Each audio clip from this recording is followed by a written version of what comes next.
She was elected to the Florida House in 2018, a third-generation cattle rancher, and has been involved in the beef livestock industry since birth. She's an active member of the Florida Farm Bureau and Florida Cattlemen's Association. Please welcome Representative Tomko. Well, good afternoon, everyone. I'm very happy to be able to introduce our panel today. Today we have Tom Frick with the Florida Department of Environmental Protection. Tom has been the director of the Division of Environmental Assessment and Restoration of the Florida DEP since 2013. Tom began his career as an environmental scientist more than 25 years ago and has worked in both the private and government sectors, specializing in environmental data, quality assurance, ecological assessment, and water body restoration. Next up on our panel, we have John Miklos with Biotech Consulting. As president and senior project manager of Biotech Consulting, John has conducted and contributed to environmental evaluations and permitting in Florida, Georgia, Louisiana, Alabama, South Carolina, North Carolina, Texas, Colorado, New Jersey, and the Bahamas. Prior to founding Biotech Consulting in 2003, John was employed at Monica and Associates and was also president of Aquatic Management and Consulting. John has more than 26 years of experience in the private sector, and he entered the field of environmental consulting in the early 1990s. Next up, we have Robert Kermitz with England, Thames, and Miller. Robert has over 40 years of diversified experience managing water, sewer, and electric projects in the public utility sector, focusing on project success, communication, coordination, problem solving, and customer relations. He is a vice president, senior market project manager at England, Thames, I hope I'm saying that right, and Miller, and his duties include project and construction management. And last, we have Robert Sheets. Robert Sheets is the Chief Executive Officer of Government Services Group. Mr. Sheets oversees all aspects of managing contracted government services and developing solution-based strategies to address financial, operational, and governance challenges. Mr. Sheets has served over 150 clients in Florida, financial and operational capacities for 30 years, including 20 years of hands-on experience regarding water and sewer utility systems. And this is our panel today. I feel like I just announced for a Miss America pageant, but we are very happy to have you guys here, and you guys can take it away. All right. Thank you, Representative. I think I'm first up. So my talent was going to be spinning plates. Is that part of that? Great. Excellent. But part of that spinning plates is dealing with septic systems. And so that's the topic for this afternoon. And would like to kind of give a little background about the septic system situation here in Florida, and then what's going on regulatorily with that. And so as many of you know, we've been talking about septic systems and their impact environmentally and also on health for over a decade now. Probably the first time I got into this was about 15 years ago when we were talking about it. I just want to make sure everybody understands not all septic systems are bad. They are good for pathogens and dealing with on the human health sides. Unfortunately, the majority of conventional septic systems do not treat for nutrients, either nitrogen or phosphorus. And so what happens is you have some septic systems that are just poorly placed in our environment. And we have about 2.7 million septic systems in the state of Florida, so that's quite a bit. Probably, we estimate about 1 million of those septic systems are in areas that they are impacting water resources in Florida. And so where are those areas? Really, the septic systems that impact are when they are clustered together, densely clustered together, and they are on sandy soils or areas where the soils are not dealing with any of the nutrients. So basically that nitrogen and phosphorus goes out of the septic system through the drain field and then into our environment. So we have about 1 million of those that are impacting areas. These are in our springs areas, so north central Florida. And there's also areas along our coast and those sandy remnant dunes out there where you're getting some of those septic systems that are densely clustered that are going into our waterways.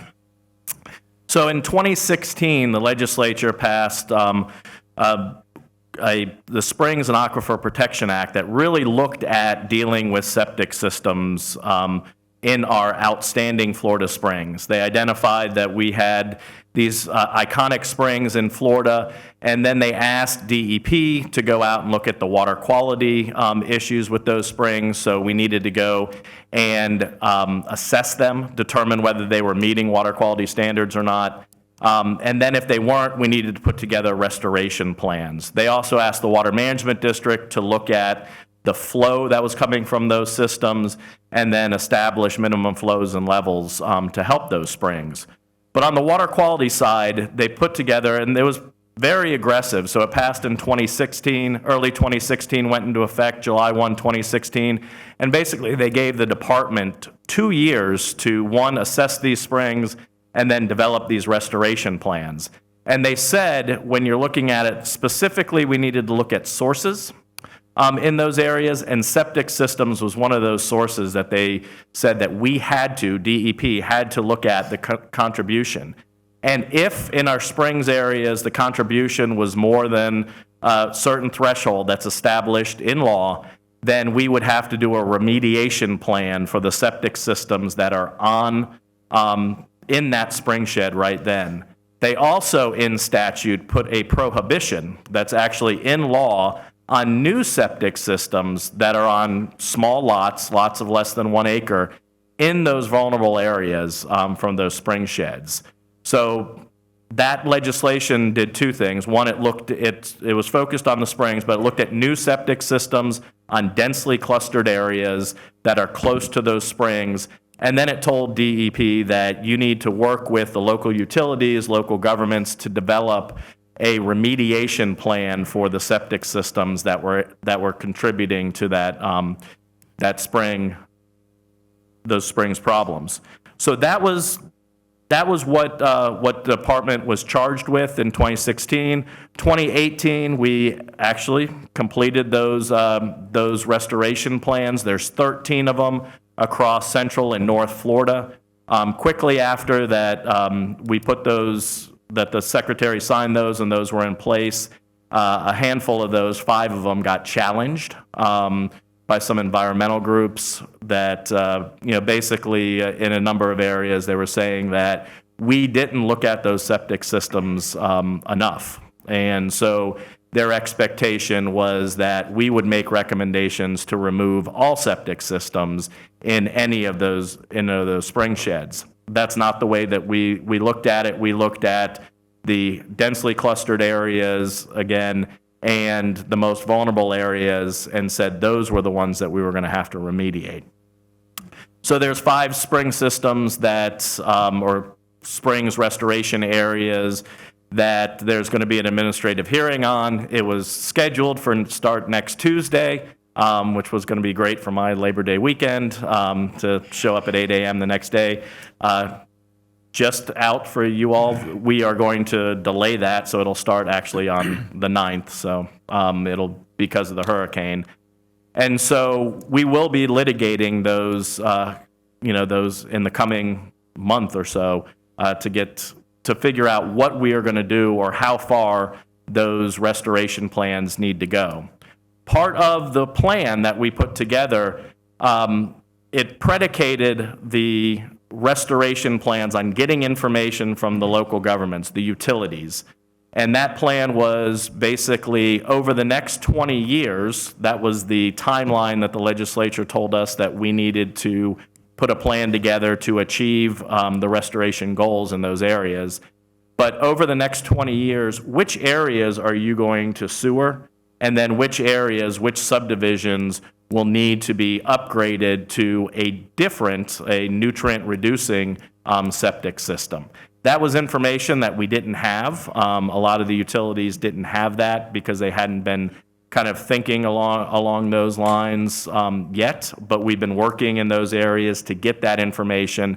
And really, it's not only to put in there into our restoration plans, so we know and the legislature knows how much this entire effort is going to cost, but it was also to notify and acknowledge to the residents in those areas about what is planned for their home. Because obviously we didn't want to have a situation where somebody were to upgrade their septic system and then 2 years later or 5 years later, along comes the utility and digs up the road and says, hey, guess what? You get to hook up now. So we're putting those plans together. The legislature did give us an opportunity. They gave us 5 years after our BMAPs were put in place to fill in that information. And so we're doing that currently right now. So which areas are the remediation plans in effect? Basically, we're looking at areas up south of Tallahassee, so the Wakulla Springs area, and then also our Springs Coast area, so on the western side of north central Florida. So we're talking Citrus, Hernando counties, Pasco County, and that area. So those areas right now, we have the prohibition on new septic systems on small lots. And then number two, we are going through and working through remediation plans in those areas. So anybody who goes in and is working with folks. The other areas that are under challenge are Central Florida. It's the Orlando area or North Orlando area for Wekiva Springs, also Volusia County, Volusia, Blue Springs, and then the Marion County area, Rainbow and Silver Springs. Those are the big areas that have a lot of septic systems in those areas that are invulnerable, very close to the spring systems themselves. Those are under challenge, and as soon as we hear back from the administrative law judge, we'll know whether they'll go in place for the remediation plan or whether we have to go back to the drawing board, and we don't know what that will be, so pending the outcome of that hearing. So there are areas, just to kind of summarize, there are areas in our spring systems where new septic systems on small lots are prohibited by statute. Those are identified. You can go out to DEP's website. We have a interactive GIS map. It has a nice little vanity URL called PFA Map, PFAMAP, and you can see where these areas are, and those prohibitions have gone into effect. We're still waiting on the remediation, working with local governments and local utilities to get that information about where they'll be sewering and which areas need to upgrade. Once we have that, and that'll be no later than 3 or 4 years from now, once we have those in place, then the remediation will go into effect. Lastly, I will want to put out I think we heard earlier that you follow the money. The budget, what gets appropriated really is driving policy. And so you've seen that we have put in quite a bit into our legislative budget requests for septic upgrade and other water quality issues. Last year, Governor DeSantis asked the legislature for $100 million for that. We were appropriated specifically $25 million. But we know this is going to be expensive. We also have $7 million right now that is grant and aid to actual homeowners if they want to be proactive right now, as some of these areas, if they have existing conventional septic systems in these priority areas, they can come into the department and get a grant up to $10,000 per homeowner for conversion to one of these upgraded systems. We've had over 100 people come into the department to date who's made that conversion. And as I mentioned, we have about $7 million right now that's appropriated, and that continues to be part of our appropriation ask. So thank you very much. Thank you. And next we have John Miklos with Biotech Consulting. Thank you, Representative. I was asked to give a little bit different perspective on this issue from the development community. I primarily work as a consultant for development, specifically home builders, and home builders are kind of caught in part of this issue. They're interested, but not interested enough to be too concerned with what's already happened out there. They're primarily concerned with how septic versus sewer is going to impact them going forward with future development. And more specific to that, the cost. So before I dove too far into this, I wanted to kind of get a feel for what was going on because I wasn't real sure what the numbers were. So I took a look at just the St. Johns River Water Management District area, which if you don't know, it's an 18-county area from Central Florida through Northeast Florida. Some of those counties are wholly contained in there, some of them are partially contained. But there's a lot of interesting and significant water resources throughout the district, from Indian River Lagoon to the St. Johns River to Lake Apopka, all areas that are experiencing an influx of nutrients from a variety of sources. But when you look at some of these numbers, I found it pretty interesting, particularly counties like Brevard and Lake and Marion and even Volusia, where you basically have more than half of the population in those areas on septic. Those are counties that are almost wholly contained in St. John. So you start to look at that and start to see that there's already a huge problem out there that the development community going forward isn't really looking at. They've used septic in development. They're continuing to use septic in development in a variety of counties throughout the state. And again, they're looking primarily at cost. So when we talk about cost, a lot of what they're trying to do in a lot of these markets, and this is something we didn't experience in the last real estate boom, they're looking at more affordable housing, be it entry level or something affordable from a standpoint of retirement. Last run up, everything was upgrade. It was all 350 to 500. We see a large chunk of home builders working to be in that $200,000 range for a townhome or a detached single-family home, which is great. The problem with that is there's no way to accommodate a $200,000 product in any of the A markets. So when we look at an A market, like the Orlando metropolitan area is an A market. So looking at the B and C markets and reaching out into, say, Polk County, Marion County, West Lake County, Brevard County, South Volusia, areas just beyond that first ring. And in those areas, they're able to reach price points that make sense. To be at a $200,000 house, you're talking about maybe a $40,000 to $50,000 finished lot, and that's all in. So land price, interest carry, entitlement fees, impact fees, taxes if the lot carries on, construction, utilities, everything else. And a lot of these areas that developers are looking in some of them have no centralized sewer or water. Most of them have water. Some of them have sewer. And they're able to get better zoning designations and better encouragement from the different municipalities in these outlying areas that are looking to increase tax bases and looking to see in development. So we end up getting subdivisions going into place that a lot of which are on public water supply, but utilizing septic systems. And it really boils down to cost. So we look at if a developer's doing a 100-lot subdivision, which is not that big of a subdivision, they can burn through it in a year to two. They're looking at about $3,000 per lot to put in standard septic systems. Now, obviously, in certain areas that Tom referenced, they would have to do the upgrade systems, but they have no incentive to do anything above the minimum.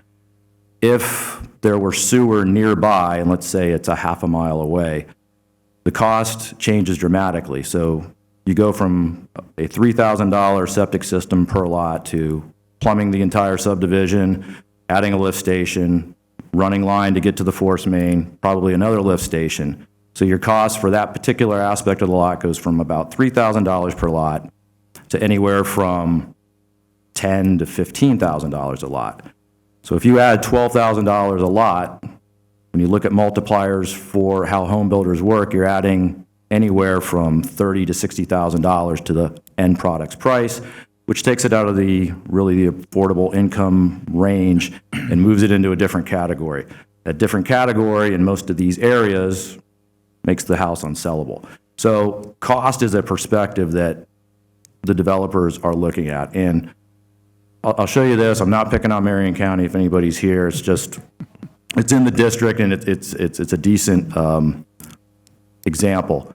If you look at the drinking water profile exhibit, kind of ignore the stuff to the far east. It's a bit of an anomaly, but you'll see a lot of blue areas in there. And if you look over at those same areas in the wastewater profile, you see nothing but green, meaning it's all on septic. There's areas that are out there that, and this is not only Marion County, it's Orange County, it's Seminole County, it's Osceola, Polk, Lake, it's everywhere. You have these areas where they can bring you municipal water, which is really what the homeowner wants. A homeowner doesn't care what happens to what goes down the drain. They want to make sure they have good water. So that sales point doesn't affect them. And if the municipality's amenable to it, they can move forward with this development. I say this because I think ultimately what that means for development moving forward is we'll see a lot of areas where septic use is increased versus decreased because of trying to meet these affordability matrix and keeping up with the influx of additional retirees into the state of Florida. Now, there are some potential options, but there needs to be some direction given to, and it's got to start at the municipality level. So the municipalities have to be more insistent on moving forward with either improved systems or trying to get some type of central sewer systems involved. But for developers to engage in that process, there's going to have to be some level of incentive. Now, cost sharing is something that I think works, but what really gets home builders and developers excited is density. So areas where you would normally be regimented to quarter-acre lots or third-acre lots, if there were opportunities to take, and even if this was done legislatively, decreed down to the municipality somehow, take and double density, it gives the opportunity at least to the developer to stay in the price point they need to be in while providing septic and or eliminating septic and providing sewer and creating a better development model and try to address this problem. In terms of the problem that exists, I don't think there's any way to get the development community too involved unless it's a large redevelopment effort, or again, there's some way to incentivize a proposed development that's adjacent to an area that maybe needs to be placed on sewer. Probably not what anybody wanted to hear, but that's kind of the reality of what's going on in the home building world. I don't mention commercial or multifamily in that conversation because those types of development are primarily in areas with adequate infrastructure and utilities present. We really see this issue tied specifically to home builders. So it's not great news, but so I'll close with something I really like. As you guys all know, the Keys went through a similar process with this. It was legislatively mandated. They had to figure it out. It had nothing to do with private guys. I just love the story. And went through a real short 22-year process of getting it done and billion-ish dollars. But I will tell you, I spent a lot of time in the Keys, and over the last 30 years, there has been a significant improvement in water quality in the canals and in the nearshore areas. So it's an effort that works. It's an effort that can be successful, finding the way to get it done. If the goal is to work with the development community, there's got to be some path forward to incentivize them, and I believe the only way is really through density. That's it. Thank you. Thank you, John. And next up, we have Robert Kermitz, and you are ready to start your presentation. So I've had about 20 years' experience in the city of Jacksonville. I used to work for JEA before I retired. And one of the things about septic tanks there is we've always talked about the magnitude of Duval County. And so a little bit of humor here is, how do you eat an elephant? Well, eat it one bite at a time. And so between the utility and the city of Jacksonville, my experience has been the past 20 years of eating that elephant. So Duval County, city of Jacksonville, consolidated in 1968. It's about 780 square miles. All the purple dots you see on that map are known septic tanks. As John mentioned, there's thousands of other developable parcels that will end up with septic tanks as they get developed. So it's a continuing opportunity out there. So there's over 60,000 known tanks in Duval County. Approximately 20,000 of those are failing. Historically, there's been a number of funding initiatives and by different agencies. City of Jacksonville, there was a short-lived Water Sewer Expansion Authority in Jacksonville, and with JEA. And the city and JEA are now partnering on some stuff, which I'll talk about a little bit later. So some of the past programs, there were COJ bond programs that were done. Some of the projects done there were Grand Park, Salerno, and Pablo Point. And those are your traditional, gravity systems with, deep gravity sewers and pump stations tying into existing major infrastructure. In the year 2000, the Better Jacksonville Plan had an initiative, and they allocated about $100 million to deal with 6 septic tank phase-out areas that were considered by the health department to be sanitary failure areas: Pernicia, Glenlea, Murray Hill, Lake Forest, and Oakwood Villas, and Scott Mill. And you notice there that says voluntary connections only. And so all of the previous programs that were done is the sewer was put in, but the owners had to voluntarily connect. And in most cases, that voluntary connection meant that the homeowner paid for the private side connection, the permit fees, and all of that. And I mention that now because you'll see something different later in the presentation. Over the past 5 years, the city of Jacksonville entered into something called the Lateral Only Connection Program. And that program was also voluntary in nature, but what it did was it attempted to get homeowners to connect if their parcel was adjacent to a waterway that provided BMAP credits. And so it was a very, very granular effort. So this slide you see here, the Oakwood Villas project was a BJP project, but because everything was voluntary, there was not as much sign up as they certainly would have liked. And so getting some of these areas to voluntarily want to connect is an issue. There are ordinances on the books in Duval County that mandate connection. It's been a historic bugaboo not to want to do that to the constituents there. So part of a program that we worked on with the city was to go into these areas where we knew we had relatively new sewer or existing sewer and try to get residents to connect if they were within distance-wise to a waterway that would provide nutrient reduction benefit to the city. Again, all voluntary, slow, tedious process. The key there was the city paid for the private side connections. So now they're evolving into a little bit different model, which I'll get into a little bit farther along. Septic tank phase-out projects are invasive. That used to be a street right there in the picture. And I think most of you know what the thing is on the right.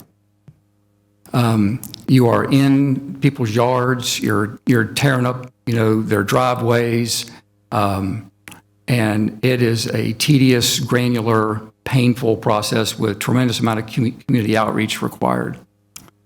So what is Jacksonville's current program?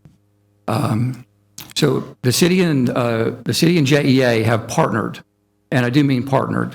It's a co-funded program between the city and JEA and the health department. They developed a matrix to evaluate those aforementioned septic tank failure areas with some different types of criteria that really hadn't been looked at previously.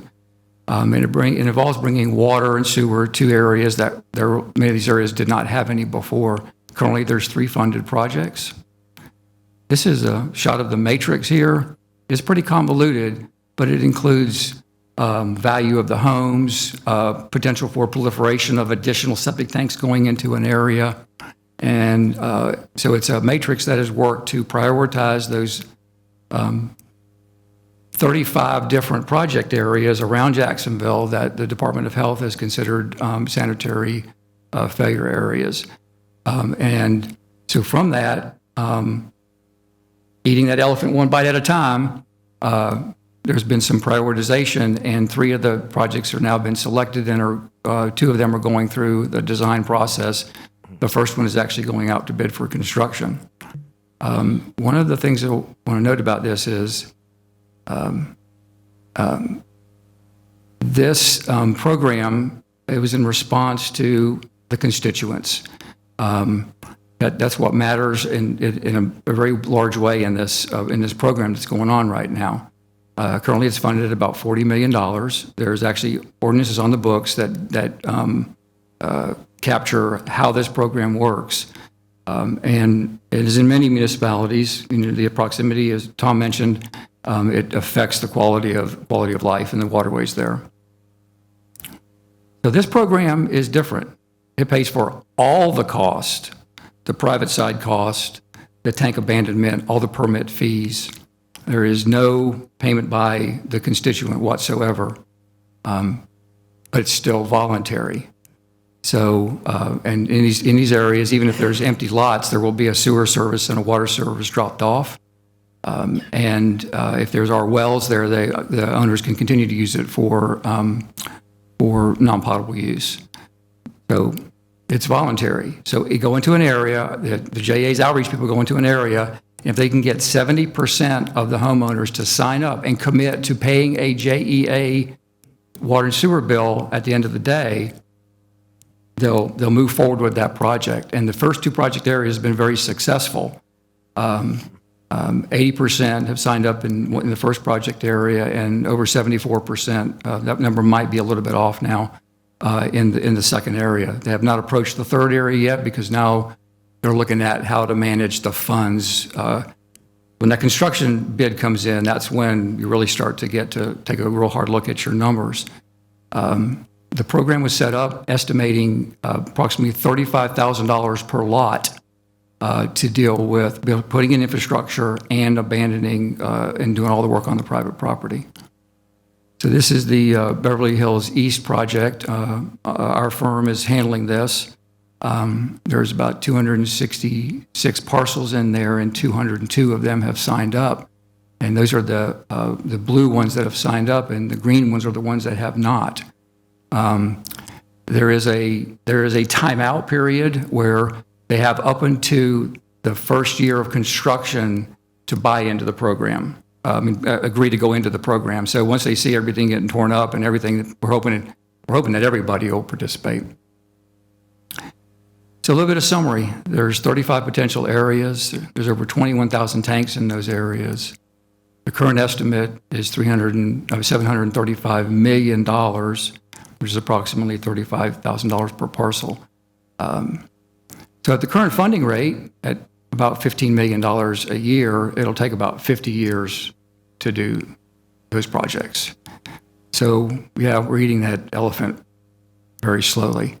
This does not address the other 39,000 tanks in Duval County, but maybe it doesn't need to because they may not be in areas that are susceptible to water quality issues.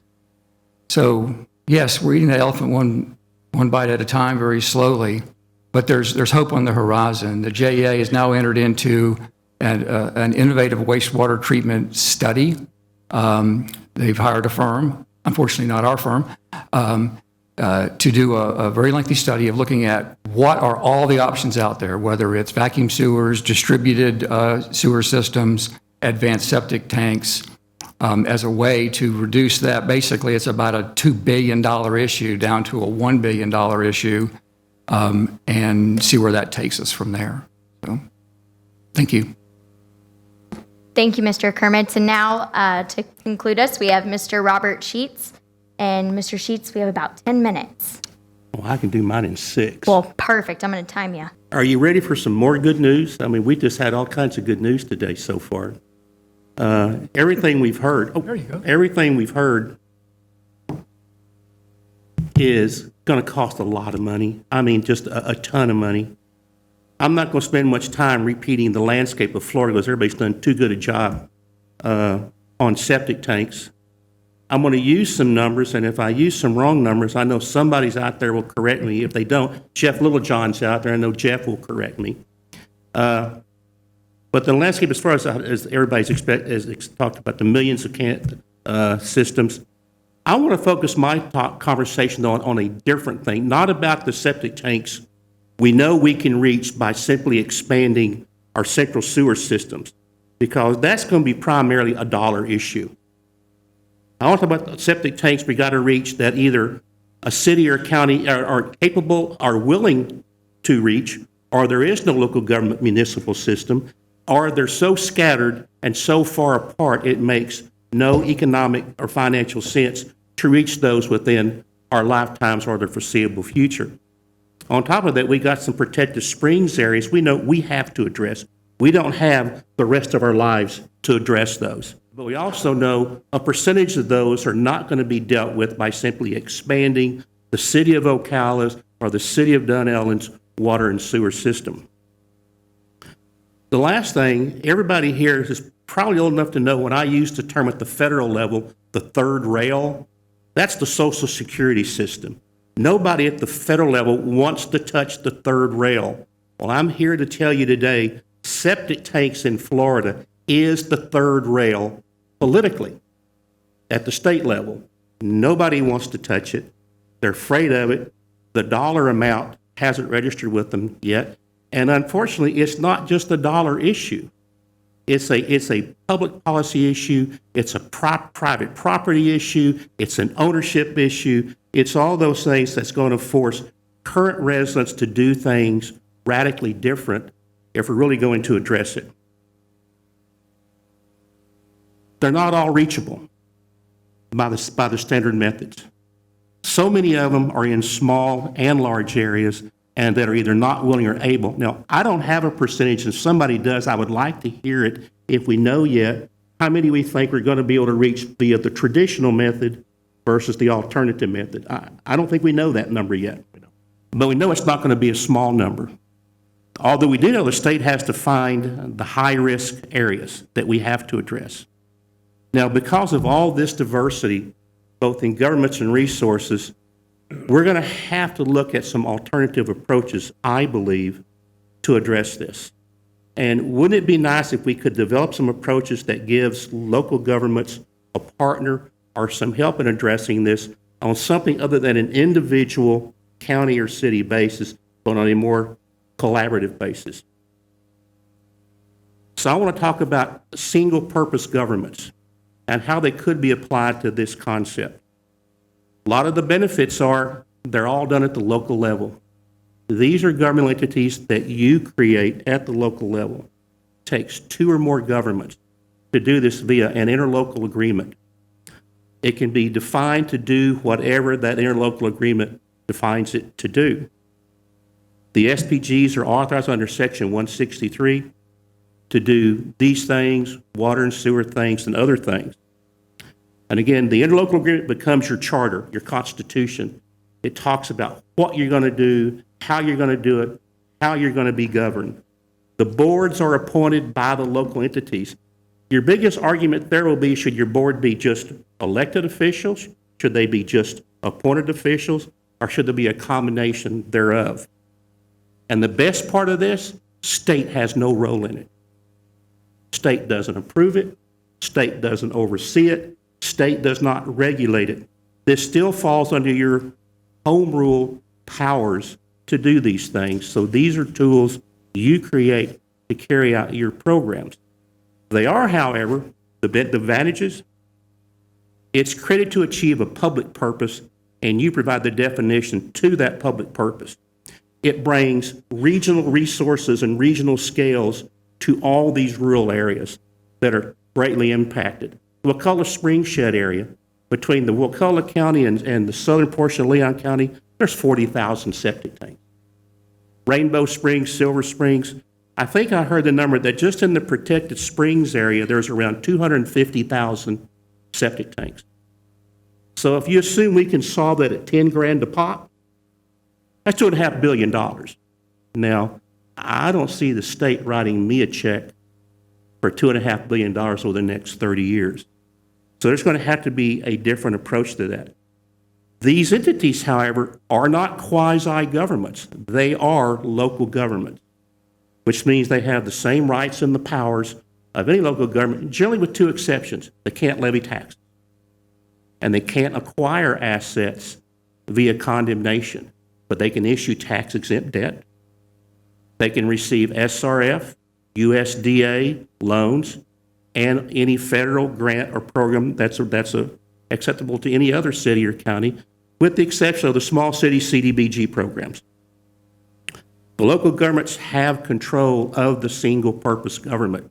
The single-purpose government sets its rates, sets its policies, based on the board's decisions to do that.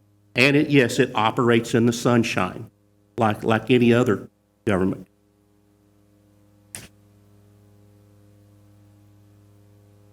Political advantages. It provides an alternative public policy opinion and position. Even though you may be working in Henry County, Hardy County, or whatever, these boards sit independent of the counties and how they carry out their functions. So there is a little bit of difference politically.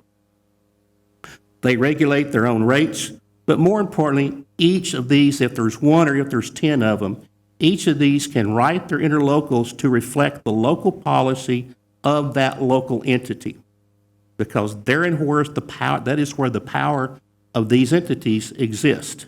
So if one for the Panhandle or one for Marion County or one somewhere else decide they wanted to treat connection fees different, cost sharing difference, issues of mandatory versus voluntary different, they have that flexibility to do that. You could say there's probably two approaches to how we could do this in this state. One is what I call the 163 approach.